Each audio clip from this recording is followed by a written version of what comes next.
All right, what's happening, everybody? Excuse me. Saturday night, off the cuff, rocked on Detroit Lions. We're going to be getting into a couple of topics tonight. One of which is I think I may have cracked Brad Holmes' code just a little bit.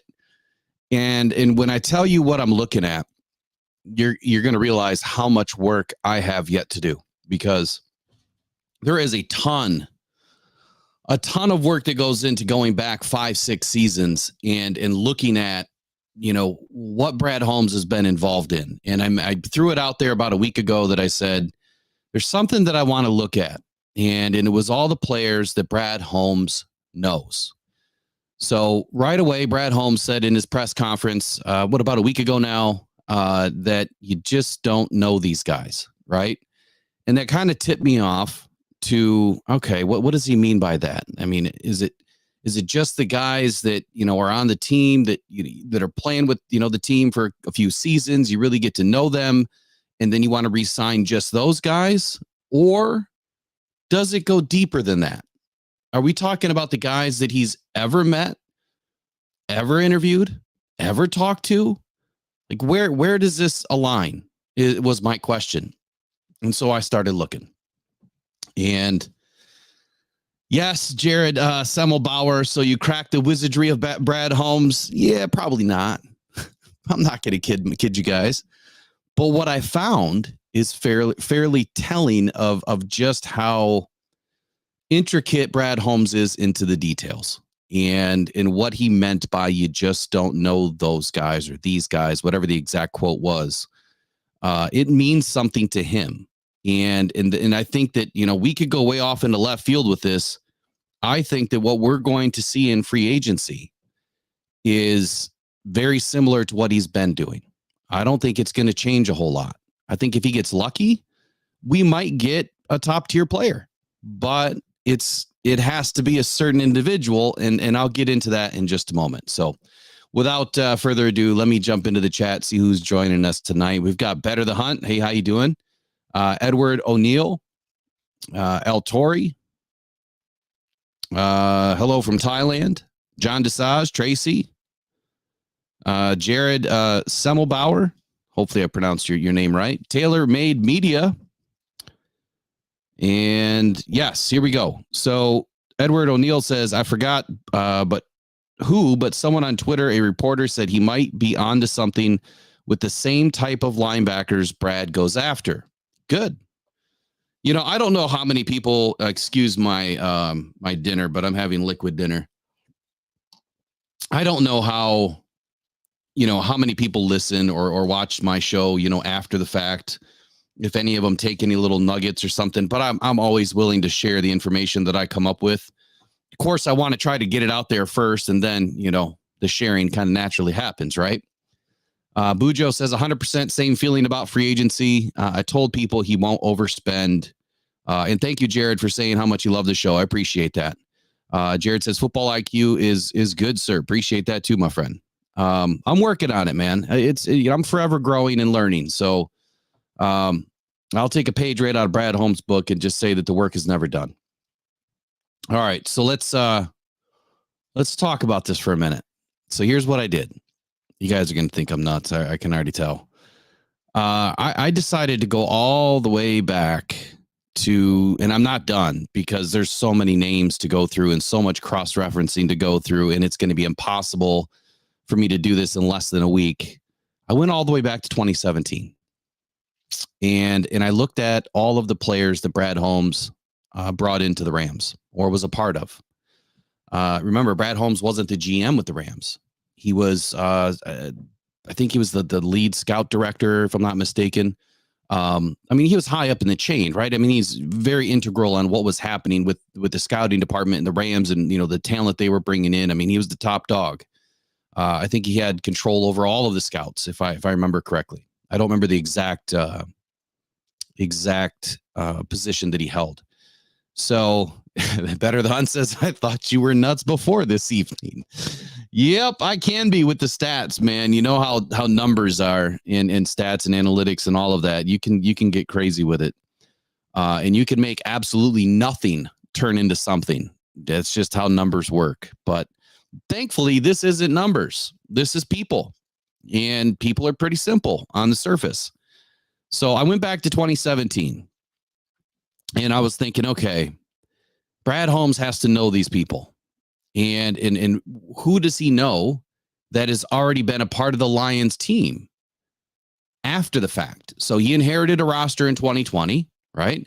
Over 88% of that roster has now been changed. He only has a few left that are part of the old regime, and they'll be out here in the next couple of seasons. I'm pretty sure. Taylor Decker, Frank Ragnow, Jonah Jackson. These are players that were all part of the previous regime. So, who was one of the first guys that Brad Holmes brought in? Does anybody remember?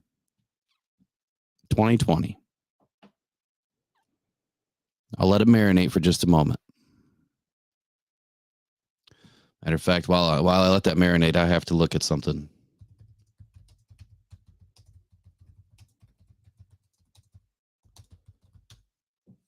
Jared says, I bleed Honolulu blue, bruise, maize, and blue, but support all of the state affiliated sports. Yes, even MSU. Be careful. If you're a Michigan fan, you got to be careful. You can't support MSU unless we're going against Ohio State, right? All right. So, and golf is one of them. Golf, see, now you're onto it, Bujo. You get it. March of 2021. Jamal Williams began his career alongside of who? Who did he play with? Was it Aaron Jones? But anyway, he signed a 2-year contract with the Lions in 2021. So it was one of the first free agent signings that Brad Holmes made. Does anybody have a clue as to when Brad Holmes and Jamal Williams first met? Jamal Williams went to BYU, right? 2017, he was brought in as a visit to the Rams. So just by telling you that, the rest of it is going to make sense from here on out. Brad Holmes brings guys in that he has, a good feeling on. Guys that he knows. Guys that he's interviewed. Guys that he might trust. Guys that he's put all of the work into already. I don't know on Sutton just yet. I think there was something that was written about relationships back in the day last year when he was brought in. But like I said, I haven't gotten through everybody yet. I wanted to look at this from a surface level first. And when you look at the players that have been brought in so far, let me throw out a couple of names here. Josh Reynolds, who was brought into the Rams in 2017. Of course, Jared Goff. He was brought into the Rams in 2017. Was that 17 or 16? I think it was 17. Maybe it was 16. I'm trying to find it here. There's so many names on this list. It's incredible. Jared Goff, where are you at, buddy?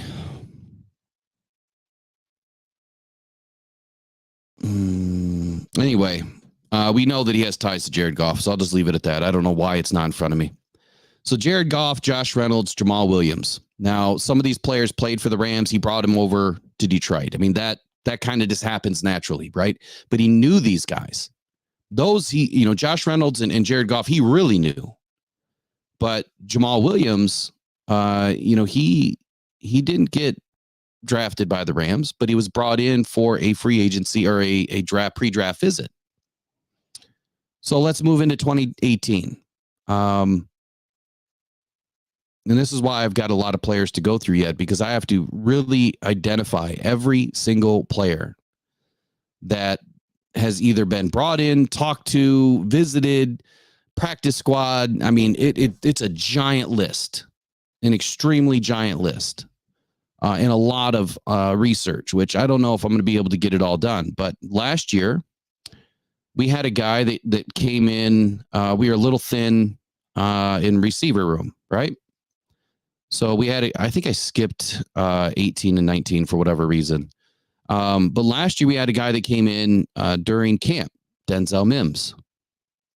He was a pre-draft visit in 2020 with the Rams.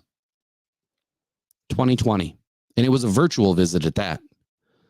That was the whole COVID seasons. I think that's when that stuff was starting.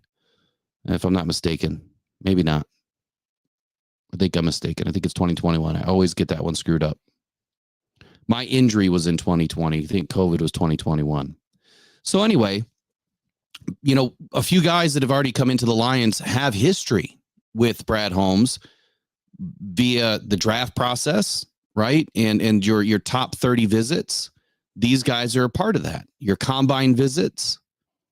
It goes all the way back to when Brad Holmes was with the Rams. Looking at the list here in 2020, undrafted. There's a big undrafted list here. And I'm not noticing anybody that, jumps out at me. But how about another guy that plays defensive line for the Lions? 2019. Came into the Rams on a visit, pre-draft visit, John Kaminsky. Now, John Kaminsky was brought in because he was one of the smartest players to play that position. Whether it, his FBI or I don't know if they did RAS scores back then, but he's always been touted as one of the most intelligent defensive ends. Brad Holmes knows the guy. He brought him in. He did the workup. I could say that about every single person that I'm going to mention tonight. He put all of this work in. Why would you want to go do the work for somebody else? Just go find the guys that are available. And I'm going to get to a point, here in a minute where this will make some sense as to what's going to happen in 2024. And what I'm thinking is going to happen in 2024. And we're going to probably do a lot of that together. Does anybody remember? No, I don't think Jelani Tavai. I always get that name screwed up. So moving back a little bit further here, we've got a current guy on the roster named Daurice Fountain. 2018 pre-draft visit, Los Angeles Rams. So John Kaminsky, Jamal Williams, Denzel Mims, Daurice Fountain, just to name a few. Josh Reynolds, Jared Goff. These are the guys that he's targeting because he has great relationships with them. So what does that mean for 2024? Let me check out the chat and then we'll come back to that question. All right. So let's see here. Where did I leave off? Mike P says, I believe you are correct again, buddy. I might be. I think that there's a definite bridge here. I think that there's something here that Brad Holmes is going to look back into his pipeline, from all of the work that he's done and find the guys that when they become free agents, he's like, I know that guy. Let's get him in, get the medical done. Let's see how he's doing. Talk to the agent, make sure he's healthy, go through the whole nine. And if they meet, on the terms, if the player is healthy enough to play, and it's somebody that they feel like can still fit a need for this team. And if Brad Holmes has a relationship with him somewhere, if Dan Campbell has a relationship with him somewhere, see, I haven't even gotten into Dan Campbell. I haven't even gotten into Aaron Glenn yet either. But we know that Aaron Glenn brought in CJ Gardner-Johnson. There's relationships there. And that's part of the game. And I know that's no mystery being uncovered. The mystery is with Brad Holmes because he was never a coach, right? He was never a player in the NFL. So there's a difference there. And it's the work that he's done as a scout. He has built that trust through his process of identifying good players for the team that he was with at that time. Eduardo O'Neill says, I'm trying to come to terms with that BPA might be a quarterback. Oh, you got to stop reading my Facebook if you're on there. So, look, I wouldn't be blown away if we get a quarterback. I'm not going to go into that one right now, but I wouldn't be blown away. Jody Barnes says, Palm Springs loves the Lions and your show. Greatly appreciated, Jody. Nice to have you in tonight.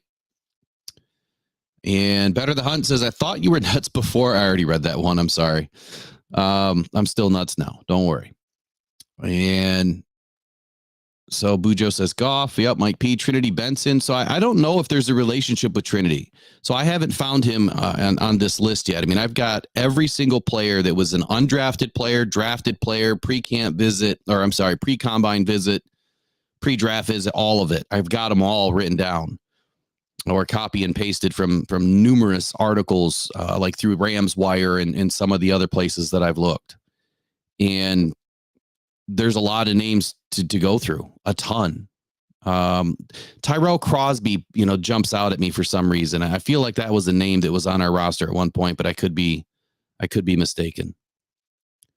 But you see what I'm up against. I have to go through all of this yet, but I at least wanted to pull out a handful of names and show you guys that there's a bridge here. There's a connection. There's a big connection. And what does it mean? It means this. In 2024, who are we looking at for free agents? What does this team need? And what type of connection are they going to need to have with Brad Holmes to land on this team? So, at the end of the day, there's not a ton of free agents that we've been looking at that have a big connection. So the Josh Allens, the Chase Youngs, the Jalen Johnsons, some of these guys don't have a connection, but you know who does? Madubuike. Madubuike was scheduled with Brad Holmes and the Rams back in. Give me just a second here. I knew I should have wrote it down. I think it was back in, was it 18? 19? Anyway, one of those years.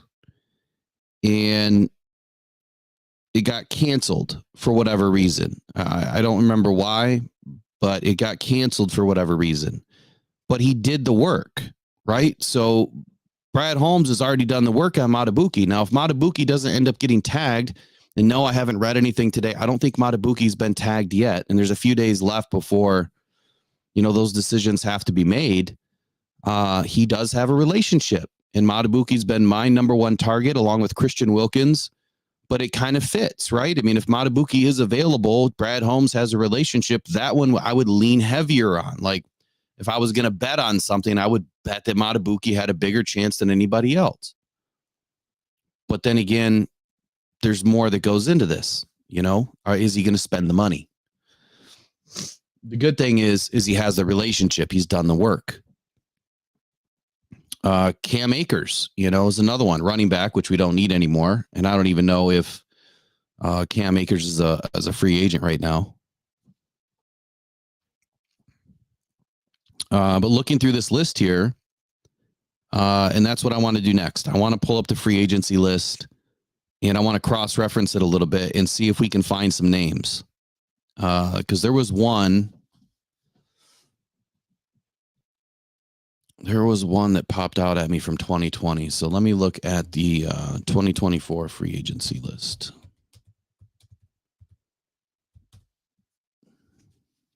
Does anybody know if Josh Uche is a free agent right now?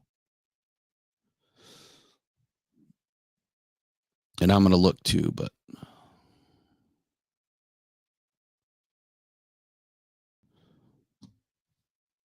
Lloyd Cushenberry, center from LSU.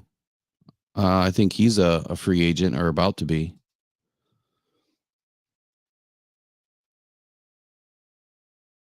All right, Josh Uche, where'd you go? And there was some other ones on here. I think it was Aleki Fotu or Foku. Leki Fotu, defensive line from Utah. I'm pretty sure he's a free agent. Justin Madubuike, defensive tackle, Texas A&M. The visit was canceled because of a shutdown. So that was 2020.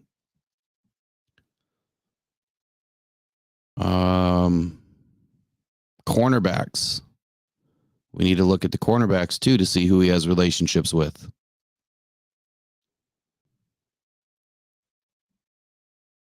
All right. So free agency here. Let's take a look at defensive end. Defensive line. We'll just go defensive line.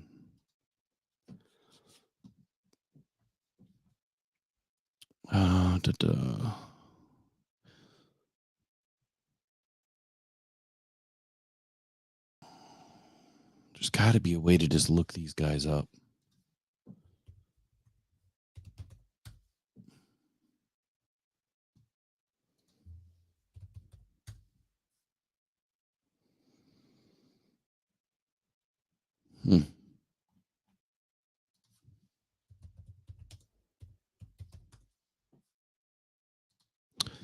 Okay, that's not working out the way that I had hoped.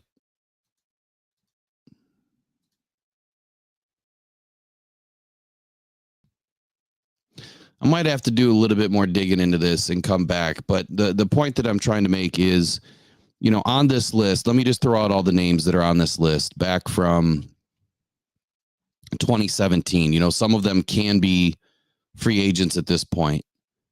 So you have, and I don't know if all of them are in the league. I don't know if all of them are free agents, but I'm just going to throw it out there. I'm going to throw the names out there. And of course, this one is not telling me which position they play. All right, so you got Adoree Jackson, cornerback. Derek Rivers, edge. Juju Smith-Schuster, wide receiver. Cameron Sutton, there it is. Cornerback. So, I mean, come on. How much more right does this need to be? Cameron Sutton, 2017, Los Angeles Rams pre-draft visit. Wow. You've got tight end Gerald Everett. Look at my thread. What did I miss? I'm sorry. Oh, hey, shout out Better the Hunt for the $5 super chat. What did I miss? I missed something. Hold on, buddy. Look at my thread. I hope you have a short list of people who are free agents and he's met with. No, I don't have it done yet. I don't have all of it done. But Eduardo O'Neill, yes, he has the ties with Cameron Sutton that I just spoke to. Harley Fife, would you trade pick number 61 to Kansas City Chiefs for quarterback Jerry Smith? No. Who's Jerry Smith? I've never even heard of the guy. So I guess no. I honestly don't know who that is. I'm in Ross St. Brown. First down. That's going to do it. That's going to do it. That's going to do it.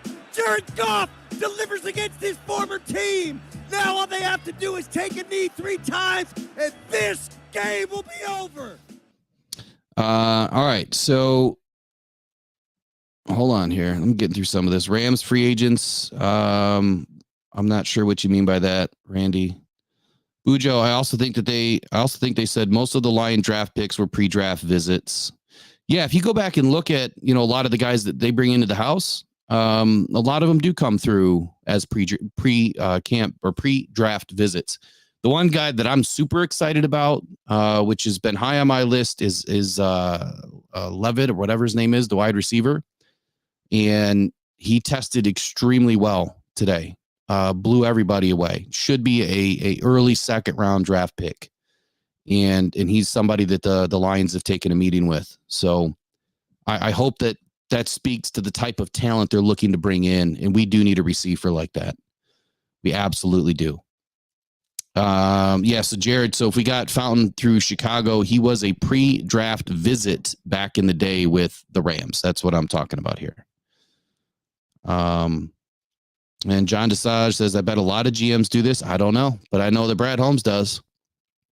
And I don't know if all GMs came through the scouting ranks. You know, he started off as a scout, you know, at a very young age and did it for like 20 years, you know, and that's why he has all these relationships and he understands scouting. That's why when we draft, we're drafting this well. Crosby was here. I think he was too.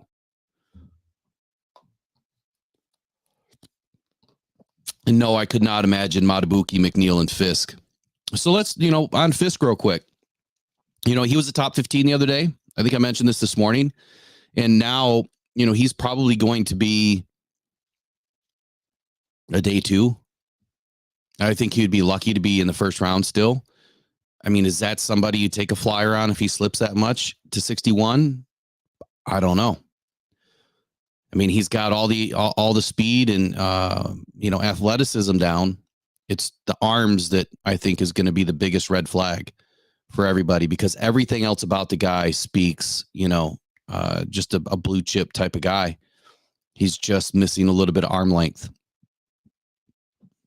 So Mike P. Uche is all right. So if Uche is a free agent, he is somebody that, met with Brad Holmes back in the day, or the Rams organization back in the day. And if this list tells us anything, it tells us that the guys that he's, had relationships with have a much bigger opportunity to join the Lions. Jared Semmelbauer, Fotu, Lattimore. Are you asking me a question there? Or are you telling me that they are also free agents? So Xavier Leggett. Yep, there we go. 4-2-1 in the 40. That was the dude from Texas. He blazed it up today. When he took off running, when he was done, I thought he was pulling a prime, and I thought he was going to run right down the tunnel, but he turned around and went around the side. That was pretty cool, but good for that kid. I watched some of his highlights today. I can't remember his last name right now. I watched some of his highlights today, and he's a burner. And, he was underutilized, I think, at Texas. But, he had some stiff competition there. There's a lot of good players at Texas this last season. And, I mean, shoot, even on the defensive side of the ball, I mean, that's a well put together team all over the place. Yes, I was asking about ties. Yes. Yep. And if Uche had a down year, Poppy and Lily's dad, what does that mean? That means that Brad Holmes can do what? Pick him up on the cheap. That's why. Worthy. There we go. Thank you, El Torre. See, man, you guys are great at supporting me, giving me a little bit of help. So I should have compiled more of this list before we got into this tonight, but I at least wanted to make the connection, bridge the connection tonight, get your guys' mind spinning, because now you're probably, when we're done with this, you're probably going to start looking like, okay, who's a free agent? Did he meet with Brad Holmes? Or maybe you won't, but that's why I do this stuff. And shout out to whoever said you do your homework, sir. I do. I tried to do as much research as I can to provide good quality content for everybody to consume. You're not going to find this stuff anywhere else. There's nobody else talking about this kind of stuff.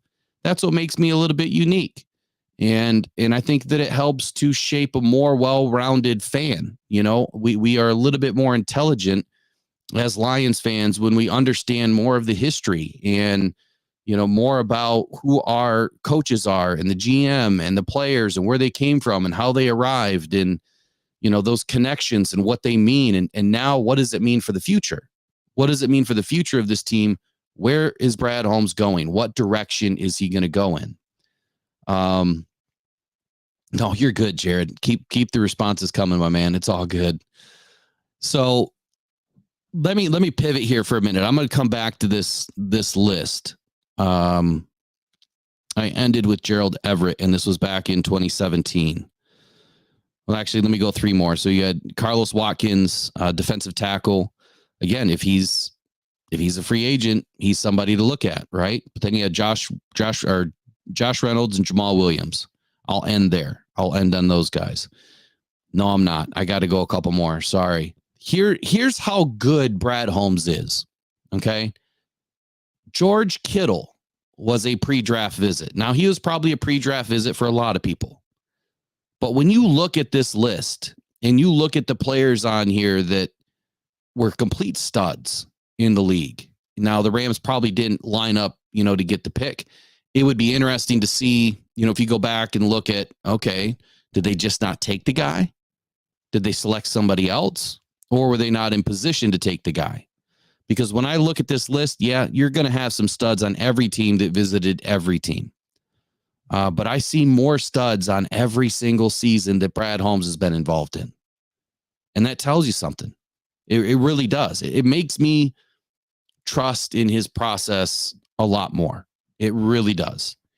And, it takes blind faith to be able to trust in somebody else's opinion and what they're doing. You may not always see the results up front, but now we're seeing the results on the back end. And I think that's what matters most is they're starting to knock down walls for Lions fans. Our trip is always going to be there. And we've been through a lot, but it's starting to feel better. You're starting to feel better at every season, especially this season. It was tough to end it, but now that we're kind of right back into it, it's a different feeling, much different feeling. I feel like we're going places, as opposed to not. So let me end there with George Kittle. So what does it mean for this season? Here's what I think that it means. I think that when you look at the free agents right now, I've got it whittled down to defensive line. And let me hit update because it's not going to update on its own. You've got players like Leonard Williams, Chris Jones, Emmanuel Ogba, Carl Lawson, DJ Reader, Marcus Davenport. Romeo Okwara is one of our own. Yannick Ngakwe, Grover Stewart, Fletcher Cox, Sheldon Rankins, Chase Young, Danico Autry, Clyus Campbell, Charles Harris, one of our own, Justin Jones, Dorrance Armstrong, Derek Barnett, Brandon Graham, Jerry Hughes, Ashawn Robinson used to be one of our own. So Javon Kinlaw, Christian Wilkins. Christian Wilkins is one of my favorites. Madubuike obviously is one of my favorites. So there's some amazing players on this list. And the biggest question that I think has already been answered is, are they going to be a fit for this team? And the answer is going to be, did Brad Holmes already meet with them? Has he already met with these players in the past? And if the answer is yes, I think that there's a much higher propensity for those players to land on this team. Mike P says Uche would be a fit here. 2022, 11.5 sacks and a good run stopper too. Bingo. So Uche, he just jumps out at me when I think of the type of player that he is. I don't know how old he is.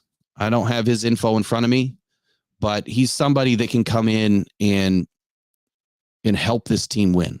And he has a relationship with Brad Holmes. Brad Holmes obviously thought that he was the right player to be drafted, back then. And I guess maybe it didn't happen for whatever reason. I don't think he played for the Rams. At least I don't see him on the roster. Nope. They drafted Gerald Everett, Cooper Kupp, John Johnson, Josh Reynolds, Samson, Ebukam, Tanzel Smart, Sam Rogers, and Ejwan Price in 2017. And then their undrafted free agents was Justin Davis, Omarius Bryant, Leonard Tillery, and Johnny Munt. Jared says, I coached my young son. It's 19 now, for 6 years when he was younger. I got my dream of being able to coach at Ford Field. That's awesome, man. My son played halftime at a game. I got to coach. That's awesome. Those are memories you're never going to forget. Eduardo O'Neill says, tell me he has ties to DJ Reader or Wonham, please. Anybody remember what season they came out in? Did DJ Reader or Wonham, what year they started? I could probably look them up real quick.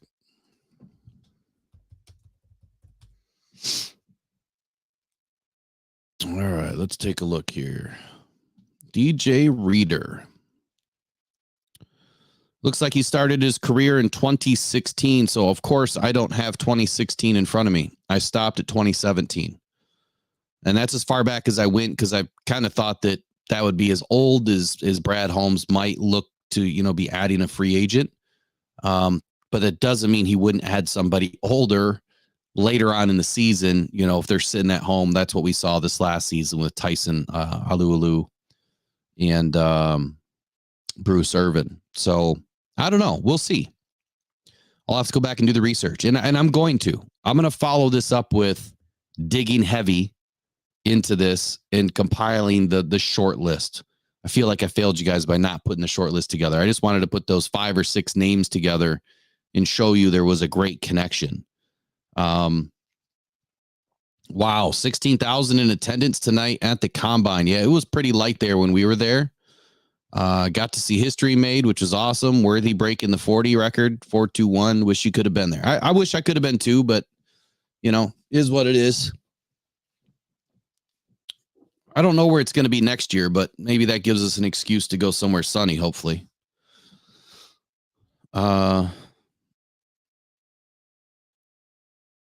Eduardo O'Neill, reader in 2016, Wonham in 2020. All right, let's look at Wonham. Let's see if he's in there. Wonham in 2020. So they drafted Cam Akers, Van Jefferson, Terrell Lewis, Terrell Burgess, Bryson Hopkins, Jordan Fuller, safety, Clay Johnston, Sam Sloman, and Tremaine Ankrum. The pre-draft visits, James Morgan, Darrington Evans, running back, Jason Huntley, running back, Zach Moss, running back, Joshua Kelly, running back, Van Jefferson, wide receiver, Denzel Mims, which we know was on the team last year, wide receiver, a few tight ends, a couple of centers, so Nick Harris and Cesar Ruiz, and then Lloyd Cushenberry. And these are the names, like, I'm saying that if they're available, these offensive linemen, Nick Harris, Cesar Ruiz, Lloyd Cushenberry, Darrell Williams, Josh Jones, Hakeem Adenji, Matthew Pert, Prince Wanogo. If these guys are available in free agency, then I would say they have a good chance of becoming a Detroit Lion, because we definitely need some big time offensive linemen. So Wonham, I'm not seeing on the list. So edge rushers in 2020, you had Bradley Ane, Marcus Ford, Joshua Uche, outside linebacker Devion Taylor, Jordan Brooks, Akeem Gaither, Cameron Brown, Dejon Harris, Logan Wilson. Cornerbacks, you had Javarius Davis, Reggie Robinson, Hassan Defense, safety Terrell Burgess, Jalen Hawkins, safety. Defensive lineman, Lecky Fotu. Defensive lineman, Braden Fahoko. Raekwon Williams, defensive lineman, Michigan State. And then, of course, defensive tackle Justin Madubuike, Kendall Coleman. So no Wonham. Doesn't mean that he's not an option. I just think that it's a far less option than any of the other guys that he's spoken with or done the work on in past seasons. What are the names you got for me we can look up? The undrafted. There's some good undrafteds in here. So defensive line, Eric Banks. Offensive lineman, Cole Cabral. Juju Hughes. Defensive back, Juju Hughes. Didn't we have Juju Hughes on the Lions? I'm pretty sure we did at some point, didn't we? Hold on a second. Might be another name.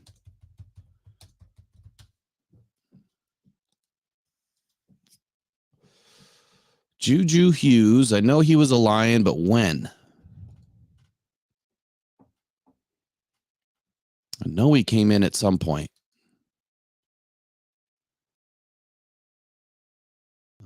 Let's see here.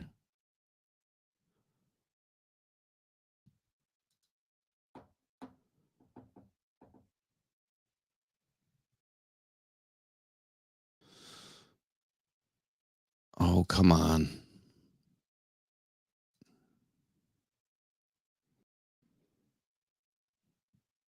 Yeah, Juju Hughes was with the Rams at one point as an undrafted. And I know he came over. I know he came over to the Lions. I just don't remember what year, what season.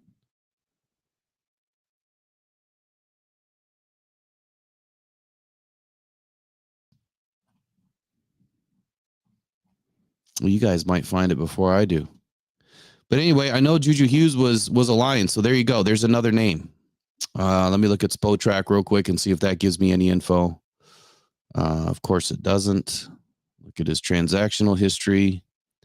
All right, here we go. Claimed off of waivers by Detroit, February 14th, 2022. So again, another Brad Holmes product comes to the Detroit Lions, and that's because of the history.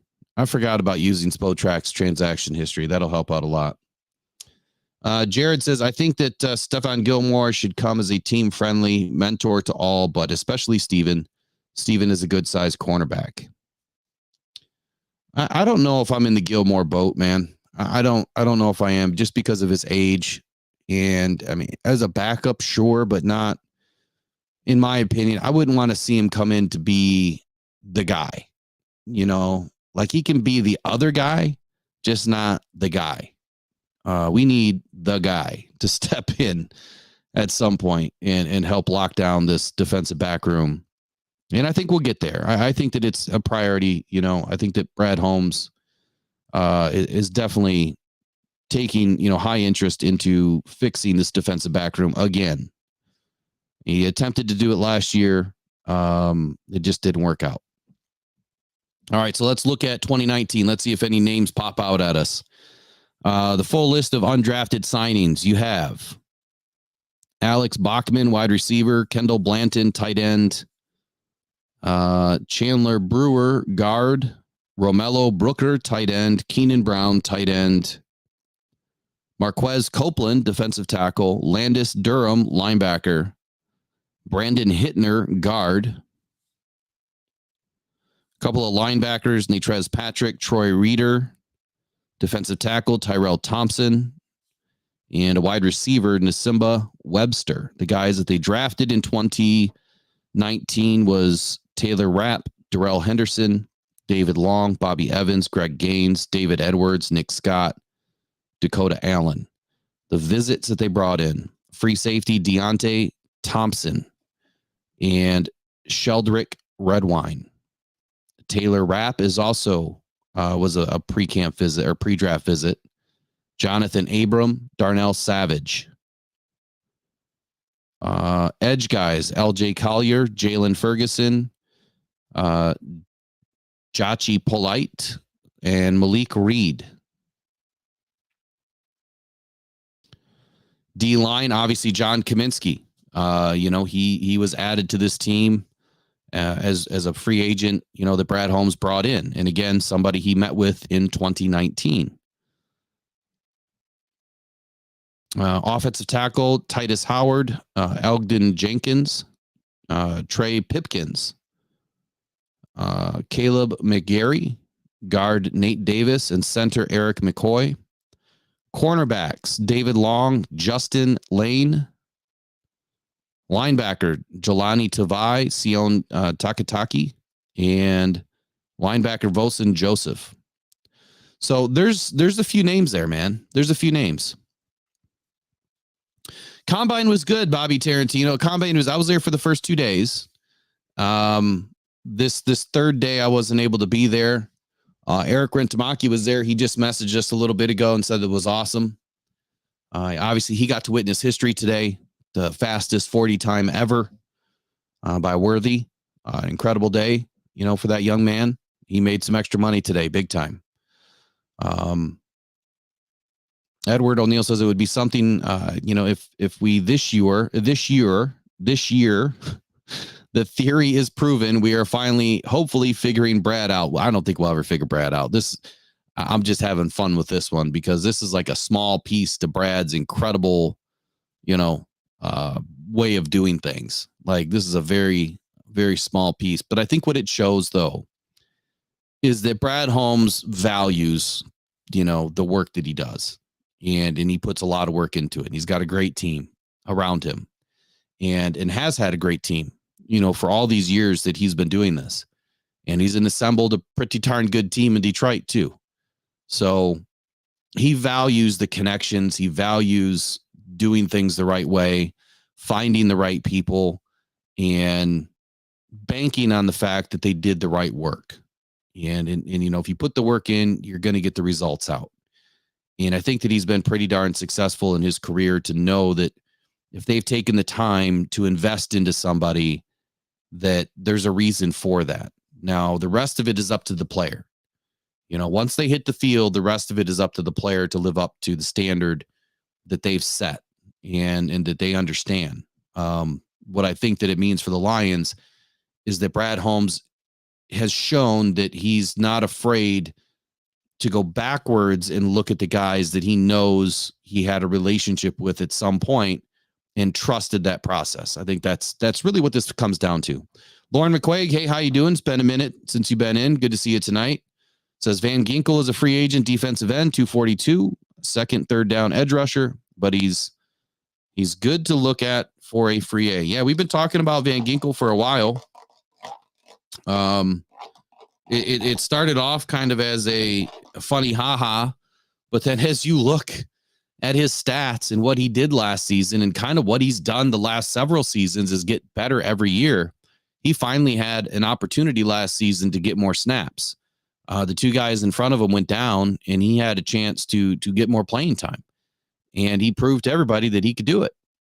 And so now he's looking at getting a payday. I think the last that I looked, he's due to get somewhere between $6 and $8 million a year.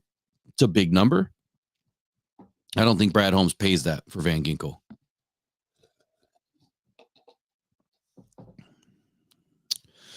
CJGJ, I just seen the message in there. Kamel, I can't say your last name. So Kamel says, I don't understand why people are so against re-signing CJGJ. I don't think a lot of us are. Maybe they are in some of the groups that you are in or, the socials that you're in. I'm all about CJ Gardner coming back for the right price. It has to be the right price. If it's, anything north of, what he made last year, and quite honestly, he didn't even play last year, really. So I would say for every game he didn't play, he should probably give us a hometown discount for a season, cut that salary in half and come on back. So if it's for the right price, I'm not against CJ Gardner coming back. I just think that some people are a little bit turned off by his mouth. There's just some people that don't like that. And on the other side, it's kind of needed at times.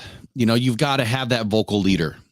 And I think that we've seen now that Aiden Hutchinson is starting to develop into a vocal leader. Penei Sewell's been a vocal leader. Isaiah Buggs was a good vocal leader when he was around. So you just have to develop those guys to be the go-to, rah-rah, vocal leader, and make sure that they're good quality guys too that can back it up.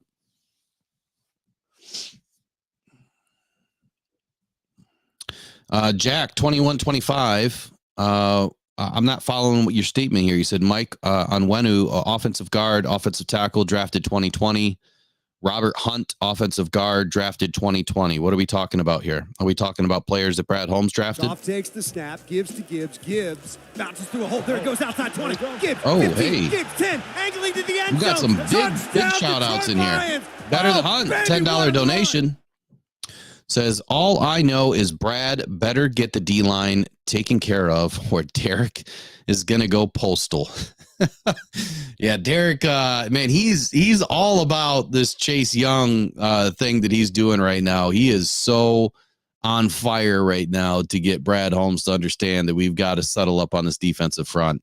And big shout out to Jared, $20 donation. Something should be queued up for you here in just a moment. So I really appreciate you, man. You guys don't always have to do that kind of stuff, but it means a lot. It helps. Takes the snap, gives to Gibbs. Gibbs bounces through a hole. There it goes outside 20. Gibbs, 15. Gibbs, 10. Angling to the end zone. Touchdown, Detroit Lions. Oh, baby, what a run. All right. So big shout out to you, Jared. I really appreciate you and your donation. Those kinds of things help, for the things that I'm doing, whether it's going to this, professional scouting school or, traveling to the combine, putting money back into the channel. That's where it all goes. It doesn't go into my pocket. It all goes back into do things to help produce content for everybody else. So it's super appreciated. You guys are the best. That's why you guys are the best sponsors and supporters of this channel. It means a lot. Looks like I got lost here in this chat for a minute, so I'm going to wind it back for just a moment. Dory Jackson is a free agent too. He is, and another Brad Holmes, pre-draft visit. Eric Rentamaki says wide receiver Persall from Florida was sneaky good today. I didn't get a chance to see him. There wasn't, unless you watched it live, there has not been a ton of highlights for some reason on YouTube today. And I don't know if that's because of this new one pass thing and what they're trying to drive with the NFL Network, but there has not been a ton, hitting YouTube today at all. I didn't like that. And I didn't have the ability to watch it live today as much as I wanted to. Bobby Tarantino says, why do we need to figure him out? Well, we really don't have to, but I think for people like me that are trying to do investigative journalism and be able to write and figure out things, we kind of take pride in the fact that we can call things, and actually be right, because the large majority of all of the media that has said anything about Brad Holmes and what Brad Holmes is going to do and the fits that are coming to Detroit, you see it. Everyone says this is going to be a good player to come to Detroit, and this guy is going to be a good player. And should we go out and get this player? If you understand Brad Holmes and you do the investigative journalism like I've done, and you start to understand a few more things about him, then you might not write that article knowing that it's going to be totally wrong. But then again, you could, because you're still educating the public and you're still giving good opinions, good, solid opinions. Right or wrong doesn't matter. But then again, it feels that much better when you actually got something right. And with Brad Holmes, it is going to be few and far between. So that's why, I do some of this stuff too, is I want to be right. I want to give you as much good quality information that's just not spaghetti thrown at a wall every other day. That's what I don't want to do. I still will talk about the players that we have to talk about, but I'm not one to just kind of throw crap at the wall. Does that make sense? I hope it does. Eric says they didn't show 80% of what actually happened on the live broadcast. Yeah, I noticed that when we were sitting there, they kept cutting away to things and you miss a ton of it. And then they go back and do highlights, but you miss a lot of it. And some of the guys that, you look at their hips and the way that they're moving and coming in and out of their breaks. Those are the things that I really pay attention to. The general public probably doesn't care. They're not looking at that. They're watching it for entertainment. I'm watching it for a different reason. And I thought it was a great event to be able to go to and actually see everything as much as possible anyway, and get a better understanding of, some of these guys that aren't talked about should be, and how the talent seems to be far apart when you look at, who's there and the rankings and everything else. But I'll tell you, between the top guy and the 10th guy that could be listed in the rankings prior to the combine, there's not really much difference on the field. Minute differences. Now, in a game situation, different. But from a testing standpoint, not a whole lot different when you look at the guys. Body type, body size, every single one of these guys is a physical specimen. So that's where you have to key in and find those unique differences. Bobby Tarantino says, I think you do enough research not to be one of the guys that are just talking out of their rear. 100. I appreciate that, man. That's exactly right. I don't want to just give you guys a bunch of fluff. Now, look, there's an opinion-led portion to what I do. I do a lot of opinions. But you know what opinions are like. Everyone also has, you know what they say about opinions. Everyone has one. Just like they have a, what, but I also try to give you some fact-based stuff. My motto with this adventure is truth, transparency, and honesty in everything that we do as much as possible. Media is under attack. And matter of fact, to shout out, Peter King. Hold on, let me pull it up. What did he say today? He gave an exact quote. I'm probably not going to find it. So he gave an exact quote to Rich Eisen the other day. I think it was his wife, actually. What he was afraid of with journalism and media. And he said that it's under attack, not only because of the political environment and everything that's involved with that, but it's how there's a lot of people out there just doing things and saying things, or how, YouTube has provided an opportunity for everybody to be a quote unquote journalist these days, and how it's, kind of detracting from what real journalism is. Anybody can have a YouTube channel, but if you're going to claim to be a journalist, it's a totally different, set of rules and standards that journalists try to live by. I'm trying to get it to that point. So I take it seriously. And I think that, journalists have a very tough job. They really do, because they're the ones that try to keep everybody in check. They're the ones that should be, providing the truth, the transparency, and the honesty in everything that they do. And that's just not the case anymore with a lot of things, whether it's sports or political stuff or whatever they're reporting on. They are the true fact checkers. They're the ones that are supposed to be holding, the public offices in check. And when a lot of small newspapers and that are closing down, and, small offices are closing down in some of the smaller communities, well, they don't have a voice anymore. They don't have the people checking them anymore. And that's how things start to spin out of control. And I'm not going to go political with it, but that's how things can really get turned upside down in this country is when you don't have that check and balance system. And in sports, what you're seeing is, and what's going to be my next topic here, like with Caleb Williams. So I'm going to transition from this. Let's move on to Caleb Williams, which is another topic tonight. I know it doesn't have much to do with the Lions, but it kind of does.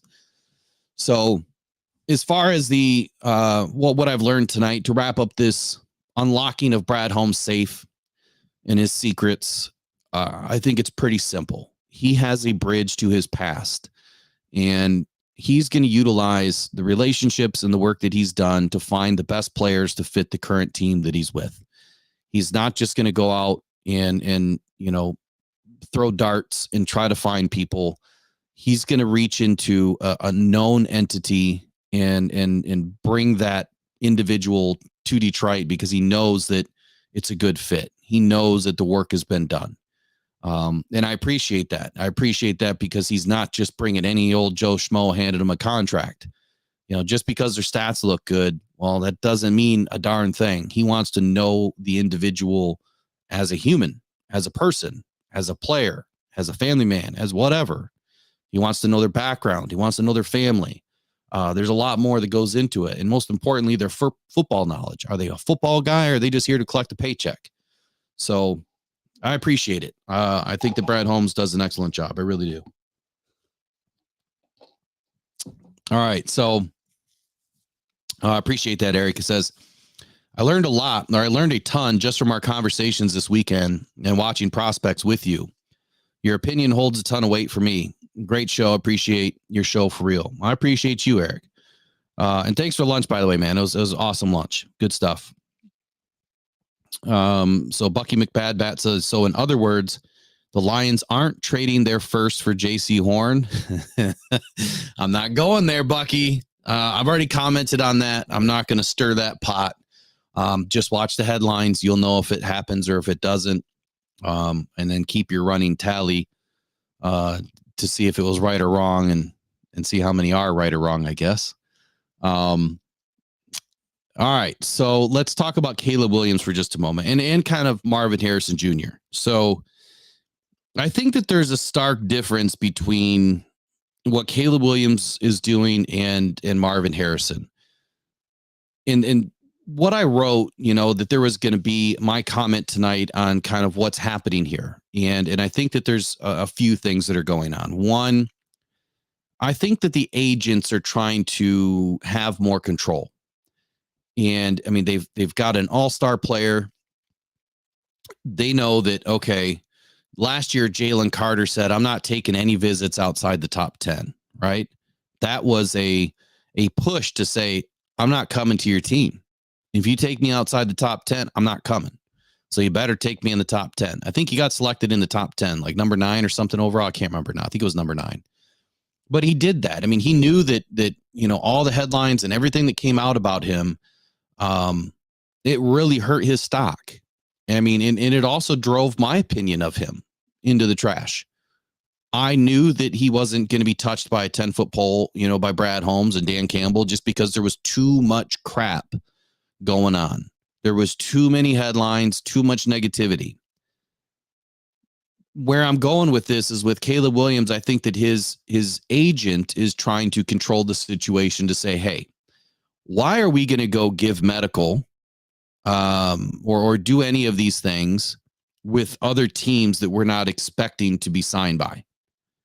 Why would I want to take a chance to give my medical and interviews or do any of this other stuff with other teams and their agents and the other agents of the other players that might be able to get their hands on this stuff and then slander, Caleb Williams, throw Caleb Williams under the bus or whatever the case may be and use it against them to pump up their player? And I think you kind of seen that with Carter. He was in a bad situation. He did a lot, wrong. But I think that it was motivating by some of the other players' agents to continue that story, to continue to make Carter look like a really bad individual so that their players would get taken earlier in the draft. And for Caleb Williams, I'm not saying he's done anything wrong like that. All I'm saying is there's no reason, if he knows that he should be a top 5 pick, and if he's a consensus top 5 pick, then he shouldn't have to go work out and do the medical, with any of the other teams that, he's not expecting to get drafted by. So I think that's the reason. And I also think that the agents are really trying to control what they're doing, and not allowing his player to get, put into a negative light. And I don't know if that's all of it. But here's, and I thought Williams was representing himself. Yes, I thought he was. But then I also heard he had an agent today too.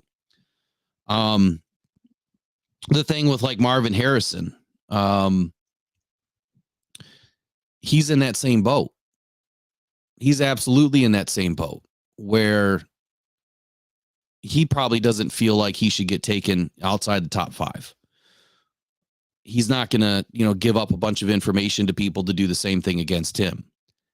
Now, my comment about Caleb Williams and how does that affect the Lions is if the Bears get turned off by Caleb Williams and they say, look, we need this information. We feel slighted by you and I don't think it's right. So we're going to pass on you now. That's how it helps the Lions. Because I'm going to tell you guys right now, when Caleb Williams comes to Chicago, if you thought that we had issues with Jalen Hurts, we are going to have, Jalen Hurts, Justin Fields, who's on his way out. We're going to have even more issues with Caleb Williams. If we do not fix the pass rush, if we do not get good cornerbacks, we're going to get toasted by Caleb Williams. And if you look at what CJ Stroud did this last season, expect Caleb to do the same thing because he's coming to a team, potentially, if he's taken number 1 overall, that has a good foundation, a really good foundation, and plenty of picks. I mean, they could come in and do exactly what Houston did last year, which is exactly what I said they were going to do. They were going to come in and get their quarterback and an offensive player or offensive threat for their quarterback. And now you're going to see the same thing happen with Chicago. Chicago is going to come in and take their quarterback, and then they're going to reach right around and they're going to get their wide receiver for Caleb. And that could be Leggett. It could be Marvin Harrison if he slips. It's going to be somebody good. Could be Thomas. Could be, a bunch of different players. But the point is he's coming to a team that is ready to fight. And they gave us fits last year. And it's going to be even tougher this year. So that's what I meant in my Facebook post, if that's what you guys had seen and were giving me a bunch of crap about, was it wasn't about the Lions taking Caleb Williams. It's about what happens when Caleb Williams comes to Chicago or he doesn't. If he doesn't come, well, then we're probably going up against a pure pocket passer. And I like those odds a heck of a lot better because running quarterbacks have hurt us time and time and time again. We were able to stop the run this last season, but we were not able to stop a running quarterback. Makes zero sense to me, but it is what it is, and I hope they get it fixed. So that's what I meant by that. And let me pull up the rest of my topics here. We'll talk about Sneed, but let me jump into the chat here. Jared says, I would take JJ over Caleb Williams.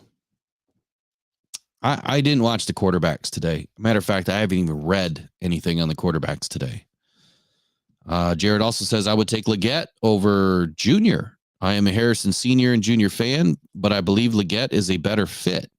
He kind of reminds me of DK. Yeah, he's got that DK body, man. He quite honestly reminds me of just a little bit smaller Calvin Johnson, to be honest with you. We definitely went from the hunter to the hunted. I 1000% agree with that. Taylor Made Media. Hey, what's happening, my man? He says maybe Williams and Harrison Jr. both have cut a deal to potentially go to the Bears as a pair. Ooh, man, that's some fire. But here's what I've got to say about, let me see if I still have it tuned up. This is what I was thinking. I don't know if I still have it in here. Hold on. I think I got rid of it. I did. The Marshawn Lynch. I'm just here so I won't get fined. That's all I could think about today, that these two are knuckleheads are going to be like in the NFL. I'm just here so I won't get fined. I can't wait to hear it. Hand size of Leggett, do you know? I don't know, but I thought I heard it was big. Hold on here. Let's find out. Let's find out.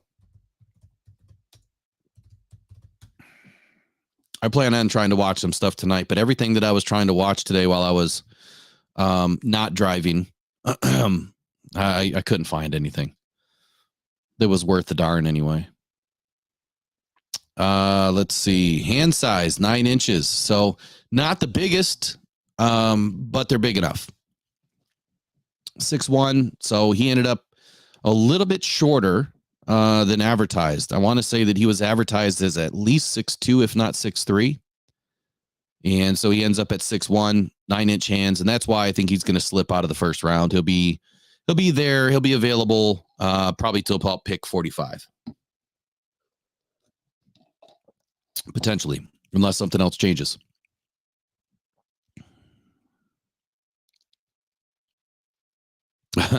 We just had JJ, Caleb, and Leggett, Marvin Harrison Jr. in back-to-back comments. Is everyone okay? Vincent Some says, did Malik Washington perform at the combine today? I don't know, but I can look up real quick.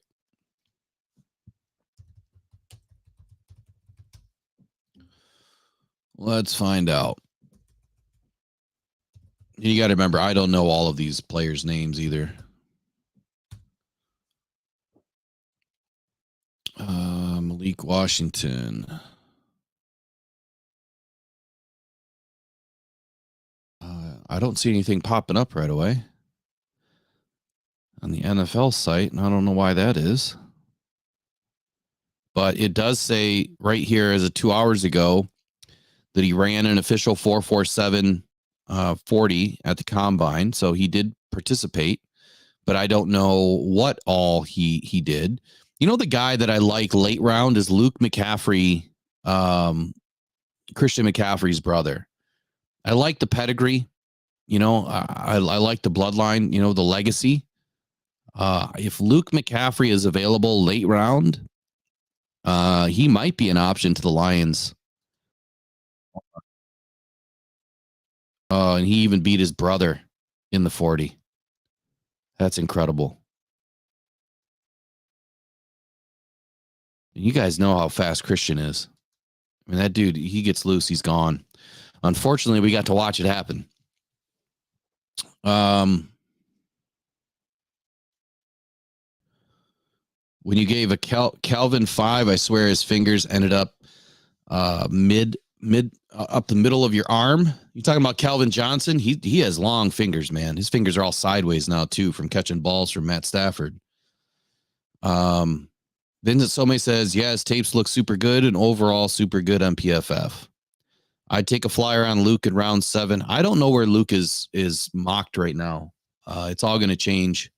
I'm going to put out a mock hopefully by Monday, the post combine mock. All right. I got a few more topics here. Sneed. I wanted to talk about this the other night when I was live and I forgot. So the talk is about L'Jarius Sneed. You know, he was given permission, I believe it was Thursday, when I was live and I wanted to talk about it, that he was given permission to go seek a trade. That there's a potential the Chiefs could, tag and trade, or they're going to tag, but to go seek a trade, try to get some offers before they have to trade or before they have to do the tag. Here's where I'm looking at. If you're, and I know I commented on a lot of this the other day too, but if you're looking at instantly improving your cornerbacks and not taking the risk of drafting a corner that is going to have to go through that learning process. So let's just say you take pick 29 and you were to trade it. You were to trade it with a 2025, fourth round. So a first and a fourth for Sneed. And then you have to sign him to a 3-year, $50 million deal. $55 million deal. And you're paying roughly $18 million, every year on average to this guy. But he comes in and he locks it down and he plays like a true number one corner should. Would you not feel better about the situation? And wouldn't it make more sense to waste a draft pick or two, 2024, 2025 to go after somebody like Sneed as opposed to drafting a corner that early and not really knowing what you're going to get? So I would say yes, and I would be okay with it. I would be okay with giving up a first round and a fourth round next year to get Sneed. Now, that means we don't have a pick in the first round unless Brad does some other finagling and tries to work something out. But I think it makes sense. And the only way it doesn't make sense is if you're able to work something out with Jalen Johnson and he doesn't get tagged. So, there's an idea. We trade Cam Sutton in a future 3rd round pick for Sneed. I think that would be the steal of a century. You could trade Cam in probably a 2nd rounder. I don't know. I'm not real sure on that one. And I prefer to hold on to the 1st rounder too, because I think there's going to be some high value there at a few different positional groups. I just don't think that there's going to be an extremely solid corner at 29. At least right now. I still have to go through the rest of the combine like you guys do and try to figure out who's going to end up where. There's going to be a ton of information coming out next week. Mock Draft City next week. And then it's going to change about 5 more times until we get to the draft. So to put Sneed to bed, yeah. I think it makes sense. So I was getting a lot of messages today about Brodric Martin. And what do I think about him? Like, what do I think? Someone said he was going to slim down and be like a Lee McNeil in 2024. And what do I think about that? Or what do I think about the pick overall? Was it a wasted pick? Did Brad Holmes screw up? And I guess here's where I'm at. Like, not every 3rd round pick is going to start or play. And when I look at the draft as a whole, it was a very light draft for some of the needs that the Lions needed, but also, Brad drafts best player available. So he hit on 4 out of the first 5 picks. He grabbed an injured quarterback that we knew was going to be shelved, right? So you can take him out of the equation. He doesn't even count. So he hit on the first 4 picks with multiple Pro Bowlers, damn near all pro, a rookie tight end that smashed records, a rookie running back that almost had 1,000 yards. If he didn't miss 2 games, he would have been probably the number 2 running back in the league.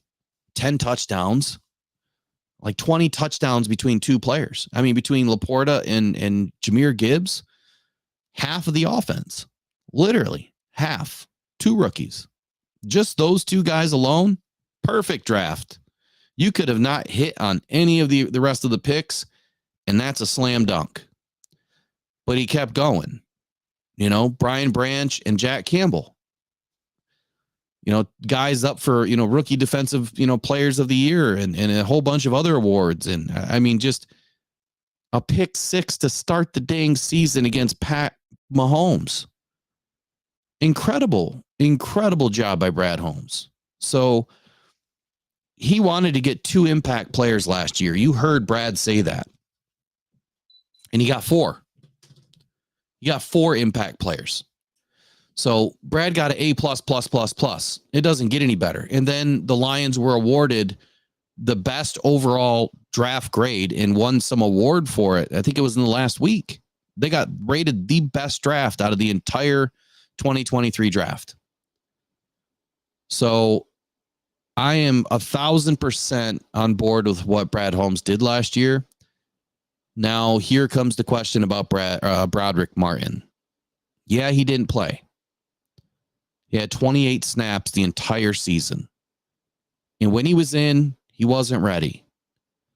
We don't know all of the story, but we knew that grabbing a guy that late that came from a podunk school was going to be a project. Now, you grade a draft in year 3. You don't grade a draft in year 1. You don't grade your players in year 1. Now, if you have incredible players that play in that first season, obviously you know who they have. But let's say, you know, some of the players that had, you know, Laporta and Gibbs, let's say they have a slow season in their sophomore year. They have a sophomore slump. Does that mean that Brad Holmes failed? No, it doesn't, because it's year 3 that you're going to want to grade that draft. That's the way it's always been. Year 3. You never, glad to see you're back, Jared. You never want, to grade these players in the moment. You know, I mean, you have your first initial opinion. I mean, everybody does, but to really assess what your GM is doing takes a couple of seasons.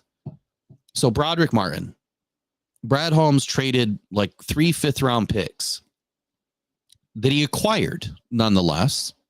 It's not like we owned all of them. We might have owned one of them, but he acquired those picks through trades that he did that day. And he might have had one from the season before. So those picks were meaningless. You know, it's like they didn't really own them.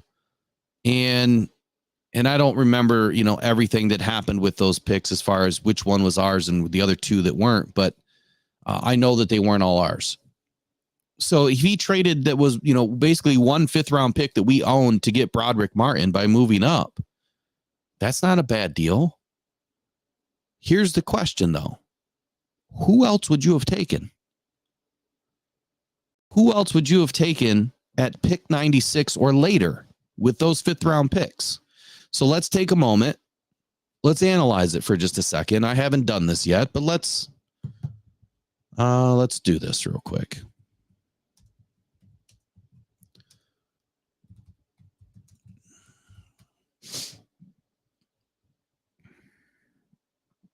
And you know what? I'm not going to sleep on Brodric Martin's incredible jump in 2024. I think that if he's truly going to put the work in the offseason, and if Aleem McNeil is mentoring him, then I think that we're going to be just fine. You know, at the end of the day, you still need depth. You know, not every pick is going to be a starter. Not every pick is going to be, you know, the best player in the world. And to be honest with you, how many 3rd rounders are starters? Not many. It's highly unlikely that half the 3rd rounders are going to end up being starters at some point in their life. or their career. I mean, shoot, some third rounders didn't even make the team at some point. So I got to find the trade here. Should be right here. So the Lions traded. Oh my goodness, where is it?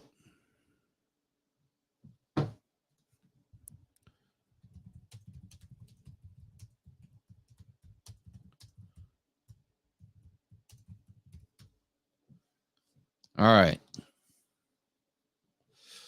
We gave up a 4th and 2 5ths.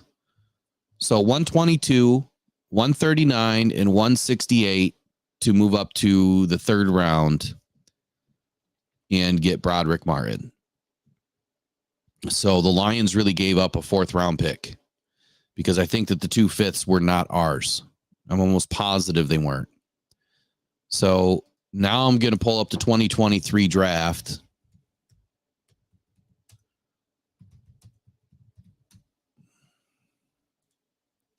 And let's see who was available. So this is going to take just a moment. Lone Wolf says, I think Martin will be a rotational guy. He's on the right track to be a full-time guy. Look, if he can be a 50%er, we need those guys. We need guys that can be, that run stuffer, the third down specialist, or maybe the second down guy. It doesn't matter. The goal line guy that's just going to take up two gaps, that he's big enough to be a nose tackle. And as long as, he can come in and affect the game and do his job, we still need a big dominant defensive tackle next to Aleem McNeil, because Aleem McNeil is more of like your pass rushing defensive tackle. He's not the big dominant defensive tackle. Brodric Martin has the size to be dominant, but he's not going to be a pass rushing defensive tackle either. He's a run stuffer. He was never brought in to be a pass rusher. So if we're going to get a pass rushing defensive tackle, that's your big dominant defensive tackle, that player is not on the team at the moment. So Lions move up to 96. But let's just say they didn't. Let's say they didn't move up. So let's see who was available at 122. At 122, Arizona Cardinals selected John Gaines II, guard, UCLA. At 123, Cameron Young, defensive tackle. And you guys stop me and tell me if any of these guys had an incredible season in 2023. Yeah, I'll count the 5ths. I'll look at all of them.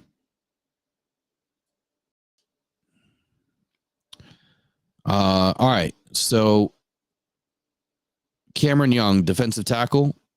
At 124, Tavius Robinson, linebacker. Darius Davis, wide receiver, Chargers. Isaiah McGuire, defensive end, Browns. Jake Haener, quarterback, Saints. Stetson Bennett, quarterback, Rams. What's funny is I liked Stetson Bennett, and I thought that he would go in the 5th round, and I thought that he would be a good addition for the Lions. I am so glad that Brad Holmes knew that I was wrong, because Stetson Bennett, from what I understand, had a little bit of trouble last season, and that's why he was sent away from the team. And I hope he's getting things figured out.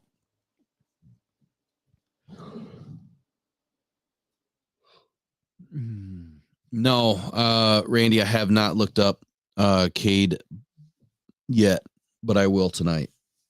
I'm glad you brought it up again. Let me write it down.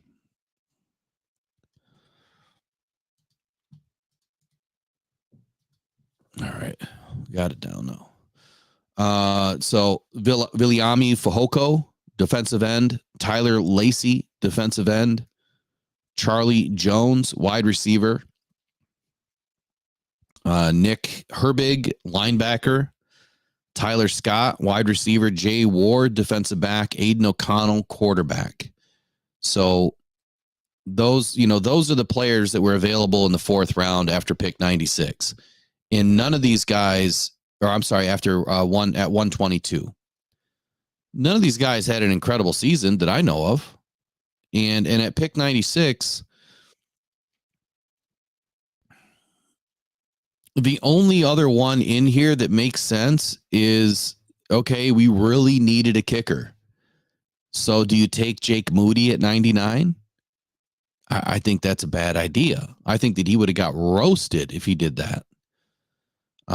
But maybe it would have solidified, a means to an end. But then there's Siaka Ika. And Siaka Ika, I didn't think he was ever going to be a fit anyway because he was a nose tackle. And the Lions don't use nose tackles. You talking about Puka Nacua? Yeah, he was picked at 177 or whatever. Oh, excuse me. I'm tired. I think the Lions still had a pick back around 177. I think we had one more 5th rounder. Matter of fact, I'm almost positive we had a pick. Here, let me look.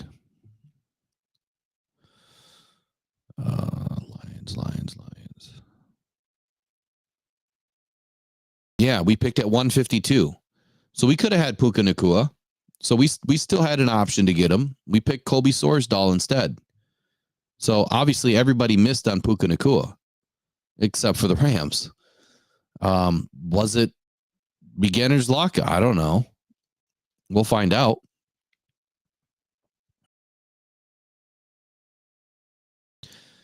But anyway, the point that I'm trying to make here is there's really nobody that jumps off the page. And we're talking specifically defensive ends. Like, is there another defensive end that we could have taken, or a defensive tackle that we could have taken that would have been that much better, that would have been a starter, that could have impacted the game?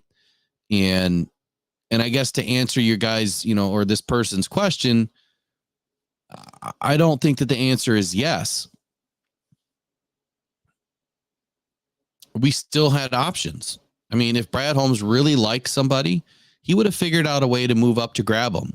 Now, I would have made a case for Jacqueline Roy at 141. I would have loved to have seen Antonio Mafi, the guard that went to New England. Jamie Robinson, the safety that went, to the Panthers. I mean, there's plenty of players that I thought were really good. Who else is back here? Antonio Johnson. I can't believe that he slipped all the way to 160.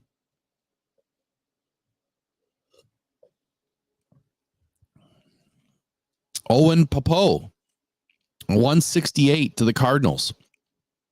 I thought Owen Popo was going to be an extremely good option. Andrew Voorhees. That's another one. Injured. I did not like the fact that he was hurt and for anybody to take him early, but he slipped.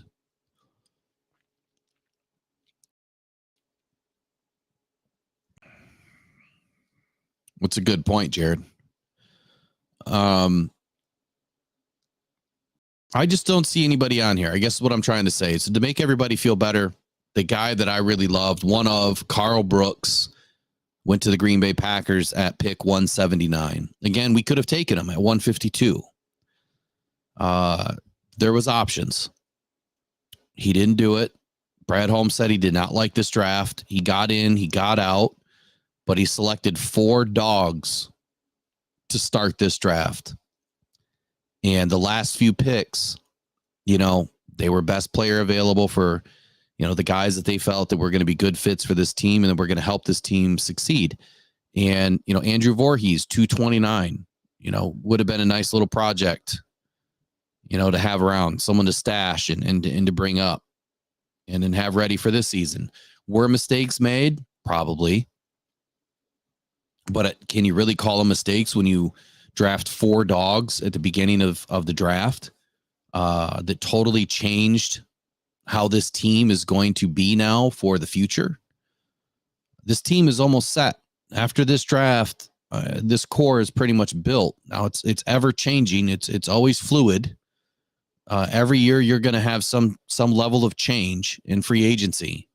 Some years more than others, but I think that by and large, Brad Holmes has set up this team quicker and better than anybody has ever done before.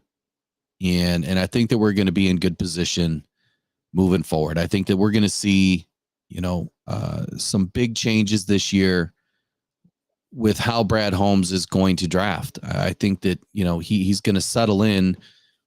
Obviously, it's best player available, but I think that he's going to settle in on attacking positional groups that we're light on. And that's all going to depend on what happens in free agency. So, all right. Big Walt says, what's up, Rockdown? What's up, Big Walt? How you doing, my man? Taylor Made Media says, my man Brad Holmes makes these statements to throw off other clubs. Which statements? He makes a lot of statements, man. He's the speaker of everything that means nothing. Warren King says, I have no problem with the trade, but it is entirely possible that Martin would have been available at 122. That is possible. There was also some rumblings that because of the lack of defensive tackles of his size, that he wouldn't have been. And I think that's why Brad Holmes did what he did, because there just wasn't a whole lot available, in the later rounds. It was real heavy in the beginning of the draft with defensive tackles, defensive ends, and then it dropped off a cliff. The problem in this draft is it's light. There's nothing in the later rounds. So if you're going to get defensive tackles, defensive ends, you're going to have to do it in the first 2 rounds of this draft. And if you take somebody in the later rounds, I think it's a mistake unless they, slip big time. But yeah, there's definitely some options. I think there was definitely some other options that the Lions could have taken, but just not a 96. I don't see anybody between 96 and 122 that would have made a big difference. And so that's what we're judging is 96 to 122. Could he have done something different? And I don't see it. I don't, unless it was the offensive side of the ball, I don't see it. But anyway, I hope you guys enjoyed tonight. I will keep digging into this list and keep trying to figure out the Brad Holmes method. Last year, like I said, I had some pretty good success picking some of these players and how they fit. And I will tell you, I don't plan on getting a dang thing right this year because this draft is just weird. A lot of people are talking how it's probably one of the worst drafts in a long time. I've been saying it since the very beginning. I was not excited about this draft. I mean, I was excited about the draft because I'm excited about the draft. But I was not excited that it was this bleak. It's bad. I think wide receiver could be one of the deeper areas in this draft. I think offensive line is light. I think defensive line is light. Cornerbacks is light. Quarterbacks, QBs are a little deeper than normal, but then again, there's only a couple of names that really pop off that list. But there's a couple of good ones. So Taylor Made Media says worst drafts in a long time is a perfect example. Eduardo O'Neill says, do you think he targets a position group or just the best player available regardless of position? So I'm thinking that he's going to have a small change. I think it's best player available within a positional group. Because the Lions have so many needs, we went through the roster a couple weeks ago, and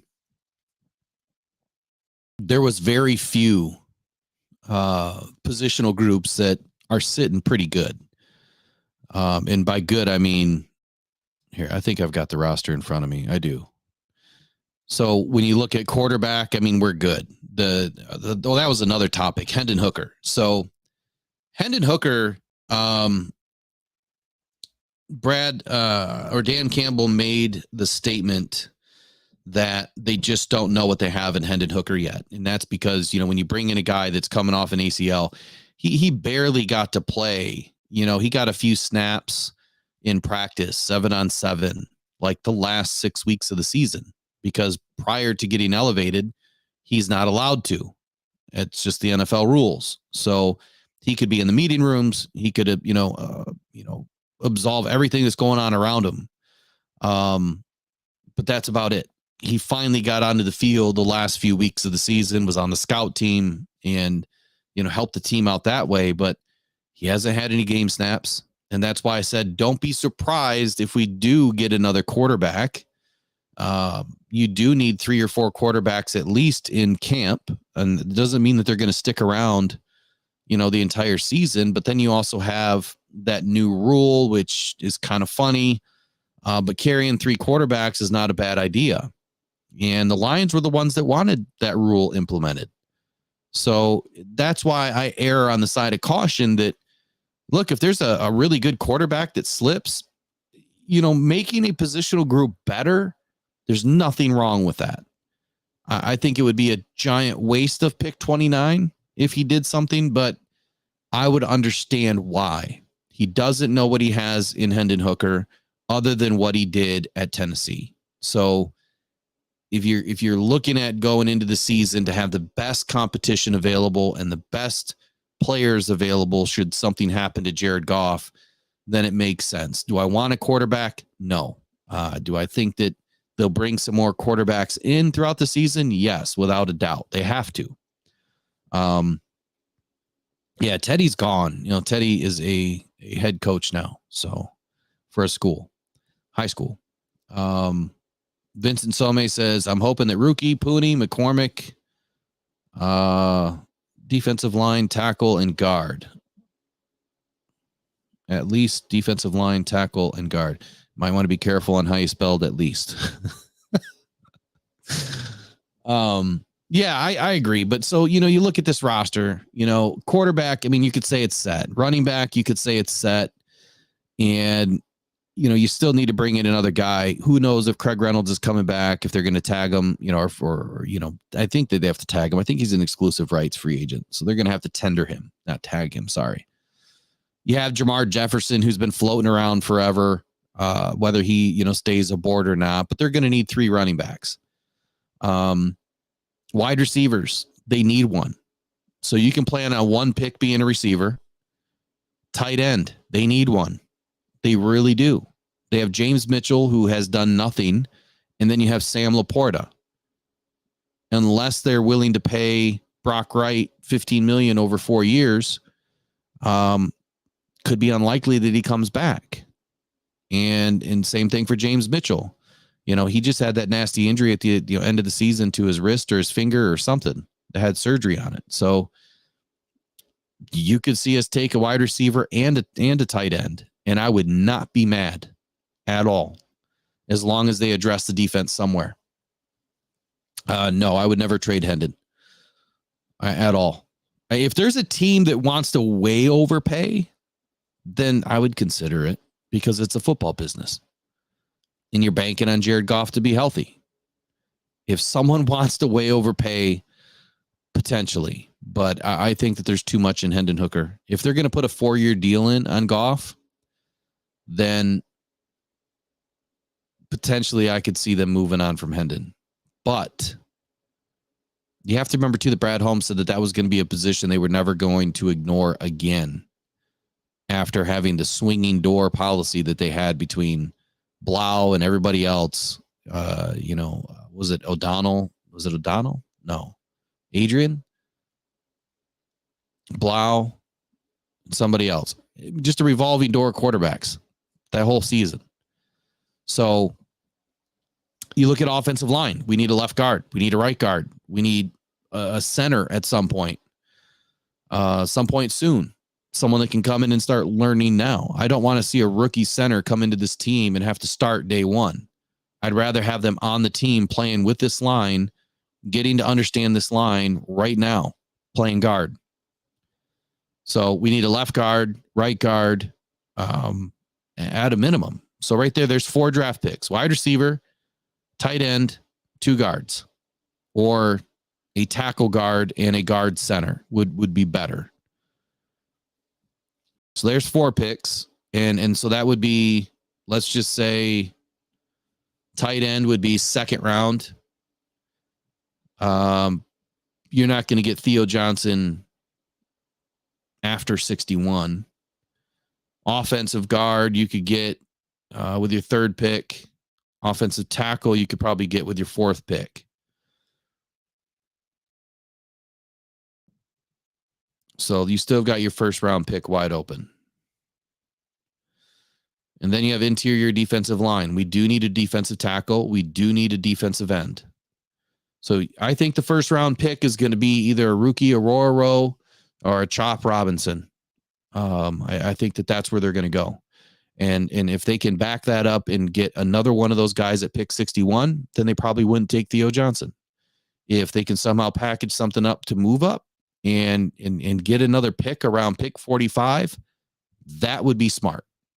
I think that somewhere between pick 35 and 50 is going to be where you're going to be able to make a run on the rest of the defensive ends and defensive tackles, outside linebackers that make sense. Some guys that are going to be studs in the NFL are going to be right there. And that's where I think the Lions would do themselves a favor and somehow move up. And then when you look at linebacker, I mean, we do need a linebacker. Picking one, with a 5th round pick or a 6th or 7th round pick, probably not going to be somebody that helps this team in year 1. And then you still need a cornerback. So if you were to take a cornerback at 29, you're going to have to get an extra pick at 45 if you're even considering doing anything on the defensive line. So doing the work that I'm doing, I'm trying to figure out what makes sense. And that's why free agency is going to dictate the draft to a degree. So if we get a corner, we're going defensive line. If we get somebody on the defensive line, we're going corner in the draft. I think that's how it's going to work. I think that those are the first 2 positions that are going to be filled by Brad Holmes, no matter what, without a doubt. You think Chop's going to be a bust? Why is that? He's like the next Micah Parsons, potentially. The dude comes from a great background, really does. But I like Rookie. I would much rather have Rookie than Chop, but I like them both. So, all right, y'all. Look, it's been real. It's been fun tonight. I appreciate you guys all sticking around. Do me a favor.